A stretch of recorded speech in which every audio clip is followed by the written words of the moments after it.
we have our final speaker is going to be bringing this all back here, home. Portland-born Benjamin Ficklin arrived at the Interfaith Movement for Immigration Justice here in Portland after years of border justice organizing with the South Texas Human Rights Center. Beyond running what's called IMIrJ's Accompaniment Program, they focus on grassroots community organizing with the International Migrants Alliance and disaster relief mutual aid campaigns. Ficklin is also a published poet. Their life as a poet informs their organizing. Their hope for a better world is continually transformed by poetry, and their published books include The West and A Cynical View of Dystopian America. At IMIrJ, they work running the Accompaniment Program, which is a direct service program that supports migrant community members when attending mandatory immigration proceedings. Benjamin, please share with us what you're seeing in your work with the Interfaith Movement for Immigration Justice here in Portland. I will. Thank you, Linda. Can everybody see my screen right now?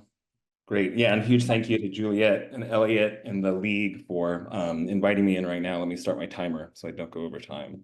Yeah, my name is Benjamin. Here through an invitation that we got at the for IMIrJ, the Interfaith Movement for Immigrant Justice. And while I think Elliot did an excellent job of talking about the history of racializing immigration within this country and the inherent white supremacy in the US's immigration and citizenship policies, and Juliet did an excellent job of talking about kind of the exporting of US border policing, I'm going to try to move us to the interior and look at what does border policing look like both on the actual border and then within the interior of the United States, and how is that impacting our communities, both as non-migrant citizens with people with citizenship privilege, and then migrant communities that are living internally within the US. And so I'll start off just talking a very little bit about the kind of iconic part of the border area, which is down at the very, very, very bottom of Texas there. You see within the red line. I worked there in South Texas for about 8 years. And so something that Juliet mentioned is the huge increase in deportations and detentions that occurred after 1994. And so in 1993 and then 1994, we saw the US government practice and then implement a series of border policies that are fundamentally grounded around the idea that if you make the Mexico-US border egregiously dangerous to cross, that people won't leave their home countries. What I've learned in my work and what I see over and over again is that what is actually happening is forced migration out of people's home countries, which then with the implementation of prevention through deterrence, people who have no choice but to cross, try to leave their homelands to find somewhere to live, end up dying along the Mexico-US border. And so my work with the South Texas Human Rights Center, we saw that over and over and over again. And this has quantitatively been found that following prevention through deterrence, there's a massive skyrocket in migrant deaths along the border. So for me, right, the number that's really close to home are those from Brooks County, where I was working with the South Texas Human Rights Center. And in 1 year, we found 126 remains in Brooks County alone, and we assume that that's probably a quarter of the amount of migrant deaths that occurred in Brooks County that year. So we could say that's probably 450 or just under 500 deaths that occurred in Brooks County in 1 year. Right? We see this militarization along the Mexico-US borders in ways that probably a lot of us are really aware of. Permanent border checkpoints, 18 that are throughout Texas alone. The border wall and border barriers have existed since prevention through deterrence in 1994, and Trump really campaigned on expanding it drastically. We know that through contracts, they were continued to get built under Biden's administration. And in living down there, you'll see it's kind of functionally these armies of enforcement down along the border, where it's everywhere from Border Patrol to local law enforcement to state law enforcement to DHS agents that are prowling the Mexico-US borderland. So I think this is like where we're all very aware of prevention through deterrence, even if not by name, by practice. We're aware of militarization on the Mexico-US border. That's been a policy upheld by Clinton, Bush, Obama, Trump, and Biden. But I want to bring us back to this map for just another second. And it's the legal 100-mile zone where Border Patrol is allowed to operate in the United States. And so like where I brought us down along the border, Arizona, New Mexico, California, Texas, it's really iconic that that's borderland. But what I think a lot of people don't realize is that, in fact, the vast majority of people who are living within the US are part of that 100-mile border zone where Border Patrol is allowed to operate, right? So we who are here in Portland, Oregon, or anywhere that you see on this map, this is an ACLU map, we're all somewhere where Border Patrol is legally allowed to operate. So just like Juliet was talking about the exporting of border policing, we also have interior border policing in a way that I think a lot of people in the United States aren't aware of.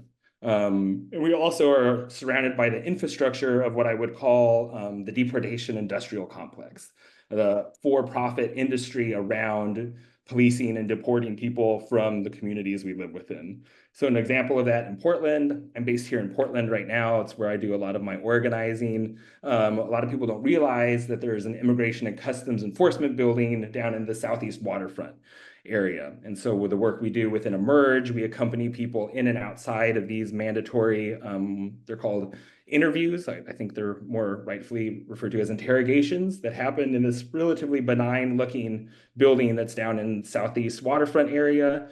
You can see folks gathered outside waiting for their mandatory hearings. And so if you go down to southeast waterfront around 7:30, 7:45 any weekday, you'll see this line of people waiting to go inside at the risk of getting detained. Similarly, in Tacoma, I thought it was really apt that Elliot shared that anti-Chinese immigrant sentiment that was happening in the Tacoma area, that really startling photo. But in Tacoma, it's still a site of detention and the policing of bodies at the risk of deportation, right? That's where the closest for-profit the immigration detention facility is up in Tacoma, Washington. It's a little over an hour drive from here in Portland. And then also in downtown Portland, we have the Portland Immigration Courthouse. The Portland Immigration Courthouse sees dozens of mandatory hearings happen all the time. This was the work that we try to do within IMIrJ to mitigate that harm by accompanying people in and out of these spaces.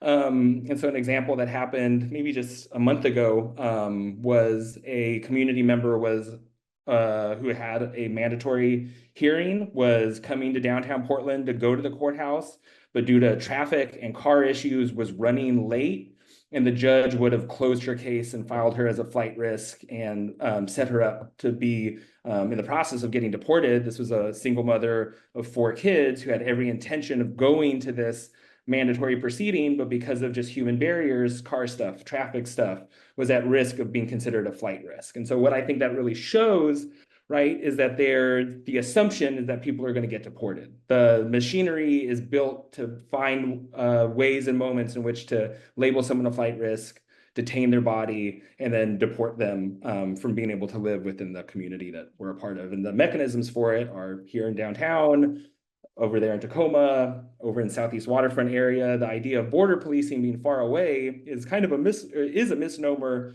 in a major way. And with that, living within the 100-mile zone, right, we can also have seen in the streets of Portland, border patrol get used against citizens and non-citizens alike. So in 2020, ostensibly to protect statues, Trump sent BORTAC, or Border Patrol Tactical Unit, to Portland during the protests following George Floyd's murder. And so because we exist in that 100-mile zone, that is what allowed Trump to implement BORTAC into the streets of Portland. And so even talking about just like the immigration proceedings being an example of border violence happening in the city of Portland, well, it's not even just those immigration processing facilities. We can see it used the fact that we're ostensibly within 100 miles of a border as an excuse to deploy armed troops to the city of Portland.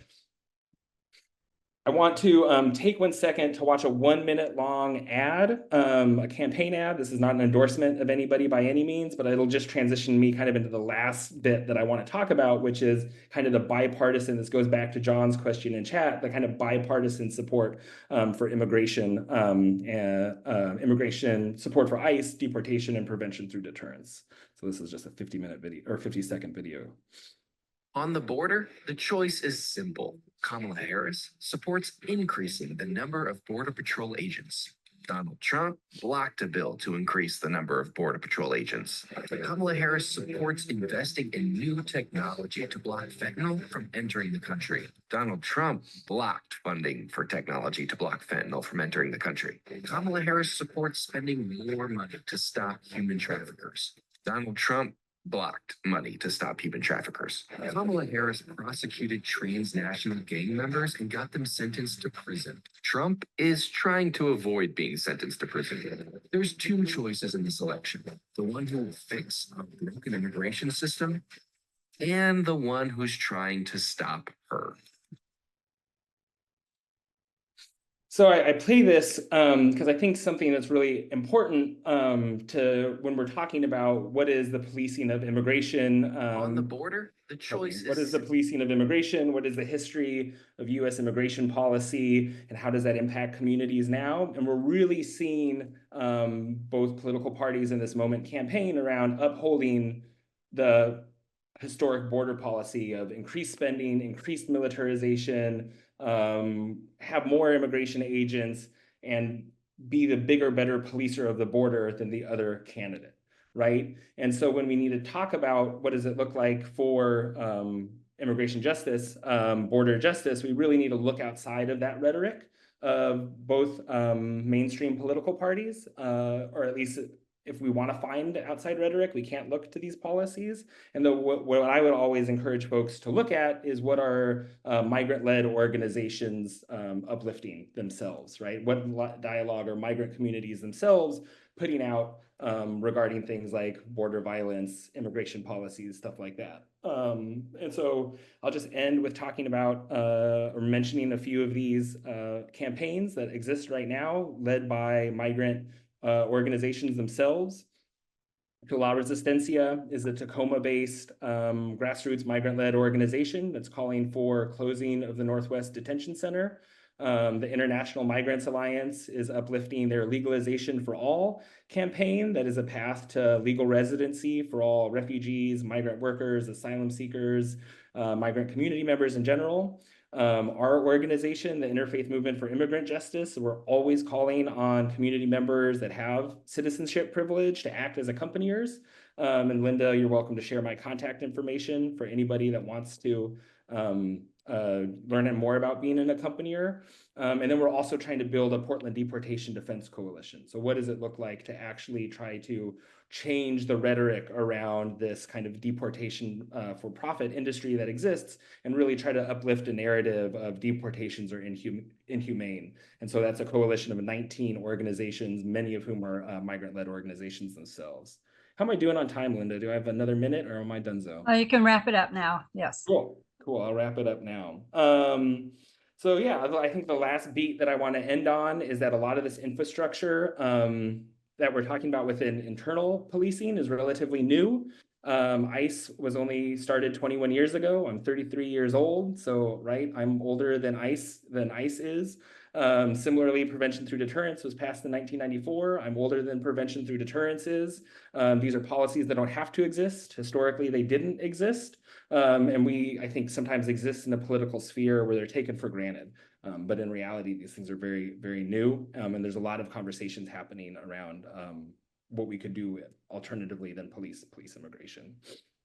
Last thing I'll do, the URL that you see right here is an opportunity to learn a lot more about everything that Juliet, Elliot, and I talked about today, which is this incredible film called Borderland: The Line Within. It's about both policing of borders in the global South, like Juliet talked about, the history of immigration policy, like Elliot talked about, and then internally, what does it look like to police immigration, and then what do we do to organize against it? So there's that bit.ly down that you can see on screen right there, and tickets are as low as $9, and really, really encourage y'all to come join. It's an incredible film. It's probably the best educational film I've ever seen on the Mexico-US border. And with that, I'll end, and thanks again, Linda.